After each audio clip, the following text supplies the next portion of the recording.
নমস্কাৰ বন্ধু-বান্ধৱী, অসম জব অইন এটা গুৰুত্বপূৰ্ণ ভিডিঅ' লৈ আহিছোঁ। তো বন্ধু-বান্ধৱীসকল, ভিডিঅ'টো সম্পূৰ্ণ ভালদৰে চাব যে ডক্টৰ হিমন্ত বিশ্ব শৰ্মা ডাঙৰীয়াই কোৱা মতে যে কেইদিনমান আগতে হৈ যোৱা আবেদন প্ৰক্ৰিয়া যিটো গ্ৰেড 3 গ্ৰেড 4 লগতে অসম পুলিচৰ যিটো আবেদন হৈ গৈছিল, তো তাৰে ডক্টৰ হিমন্ত বিশ্ব শৰ্মা ডাঙৰীয়াই কোৱা মতে যে এক্সাম কেতিয়া হ'ব, আপোনালোকে ইমান দিন ৱেইট কৰি আছিলে যে এক্সাম কেতিয়া হ'ব। তো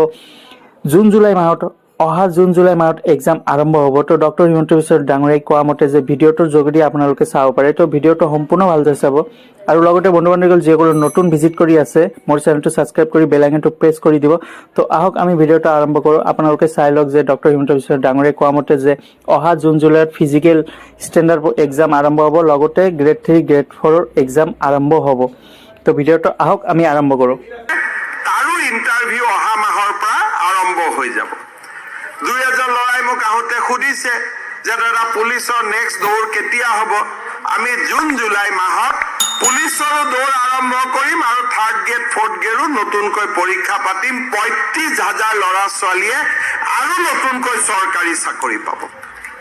1 লাখৰ লগত হৈ গ'ল আৰু ৩৫,০০০। মই ইলেকশ্যনত কৈছিলোঁ 1 লাখ, কিন্তু এতিয়া ময়ো আগুৱাই গৈ আছো যাতে আমি আগুৱাই গৈ থাকিব পাৰোঁ।